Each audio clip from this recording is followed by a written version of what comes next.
आज हिंदू हृदय सम्राट बाळासाहेब ठाकरे यांच्या जयंतीनिमित्त प्रभाग क्रमांक 4 सेक्टर 3 ऐरोली राजमाता जिजाऊ हॉस्पिटलमध्ये आम्ही रुग्णांना फळ वाटप केलेलं आहे। त्या फळ वाटपसाठी मनोज हळदणकर, अंकुजी सोनावणे, ऐश्वर्या सोनावणे, पूजा पाटील, मनाली हळदणकर, राजू पाटील सर्व आमचे कार्यकर्ते उपस्थित आहेत। सर्वांनी मिळून आम्ही रुग्णांना फळ वाटप केलेलं आहे।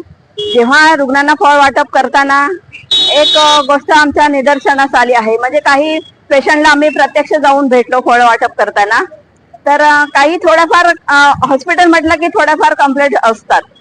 त्या सर्वांचं म्हणणं आम्ही ऐकून घेतलं आणि जे मेन हेड डॉक्टर आहेत त्यांना आम्ही सर्वजण भेटलो। ज्या कंप्लेंटी आहेत, काही उणिवा आहेत ह्या हॉस्पिटलमध्ये, समजा डिलिव्हरी पेशंट आहे तर जेव्हा डिलिव्हरी पेशंटसाठी समजा एखाद्या पेशंटचं बीपी वगैरे हाय झालं असेल तर त्या रुग्णांना सांगितलं जातं की तुमची इथे हे होणार नाही, ट्रीटमेंट होणार नाही, तर जे ला पाठवतात, हॉस्पिटलला आम्हाला पाठवतात। असं काही रुग्णांची कंप्लेंट आहे।